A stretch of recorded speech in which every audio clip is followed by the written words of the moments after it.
Chandrababu ఆడినట్లుగా EC ఆడుతోందని మంత్రి మెరుగ నాగార్జున అలాగే మంత్రి పేర్ని నాని ఆరోపించారు. ఇక పోస్టల్ బ్యాలెట్ ఓట్ల లెక్కింపు పైన సీఈఓ ఇచ్చిన ప్రత్యేక గైడ్ లైన్స్ పైన అభ్యంతరం వ్యక్తం చేస్తున్నారు. ఏ రాష్ట్రంలో లేని వెసులుబాటు ఈ రాష్ట్రంలో ఎందుకు ఇచ్చారని ప్రశ్నించారు. కేంద్ర ఎన్నికల సంఘంలో లేని సడలింపులు ఏపీలో ఎందుకు ఇచ్చారని నిలదీశారు. ఒక పార్టీ కోరితే ఇలాంటి గైడ్ లైన్స్ ఎలా ఇస్తారని ప్రశ్నించారు. ఎక్కడా లేని సర్క్యులర్ ఇవ్వటం ఎంతవరకు కరెక్ట్ అని సూటిగా ప్రశ్నించారు. వైఎస్ఆర్ కాంగ్రెస్ పార్టీ ఈరోజు కలిసి ఒక మహజర్ని సమర్పించడం జరిగింది.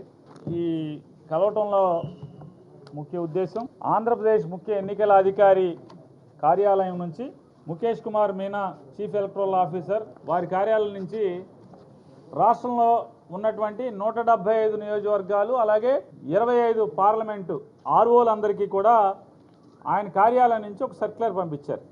ఏమని సర్క్యులర్ పంపించారంటే పోస్టల్ బ్యాలెట్లు లెక్కింపులో సడలింపులు వారు పంపించడం జరిగింది. ఆ సడలింపులు ఏంటంటే సాధారణంగా ఎలక్షన్ కమిషన్ ఆఫ్ ఇండియా అందరికీ కూడా పంపిస్తుంది రూల్స్, నియమావళి, నామినేషన్లు ఎట్లా ఉండాలి, నామినేషన్లు ఎలా వ్యాలిడ్ చేయాలి, ఎలా రిజెక్ట్ చేయాలి, లేదా తర్వాత ఎన్నికల నియమావళిలో వారు అనుసరించాల్సిన రూల్స్, అలా లెక్కింపులో కూడా వారు అనుసరించాల్సినటువంటి రూల్స్ కూడా గైడ్ లైన్స్ కానీ election commission of India procedures అందరూ కూడా ఇవ్వటం జరిగింది.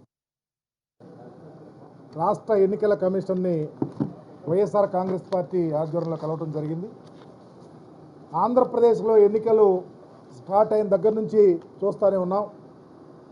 వ్యవస్థలను మేనేజ్ చేయటంలో చంద్రబాబు నాయుడు దిట్ట అనే విధంగా ఆ పార్టీ అనేక రకాలుగా రాష్ట్రంలో ఉన్నటువంటి వైఎస్ఆర్ కాంగ్రెస్ పార్టీని కానీ ప్రజాస్వామ్యంలో ప్రతి పౌరుడికి సంబంధించి హక్కులు భంగం కలిగే విధంగా ప్రవర్తించిన తీరును కూడా గమనించాం. తద్వారా రాష్ట్రంలో ఎన్నికలు చాలా దారుణంగా పోలీసు వ్యవస్థను అడ్డం పెట్టుకొని ఎన్నికలు జరిగిన తీరు కూడా ప్రజలందరూ చూశారు. చివరికి ప్రజాస్వామ్యంలో రాజకీయ నాయకుల్ని ఎంత ఇరకాటం పెట్టాలో వైఎస్ఆర్ కాంగ్రెస్ పార్టీ నాయకుల మీద కేసులు, దాడులు, అఘాయిత్యాలు చూసాం.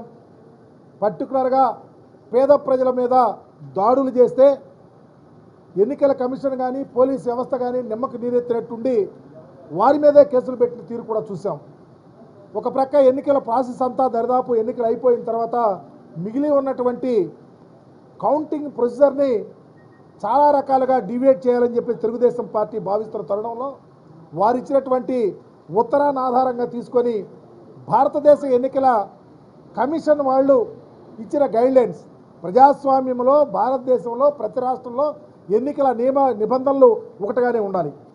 ఏ రాష్ట్ర ఎన్నికల కమిషన్ అయినా దాని మీద ఆధారపడి ఎన్నికల ప్రక్రియ ముందుకు తీసుకెళ్ళాలి.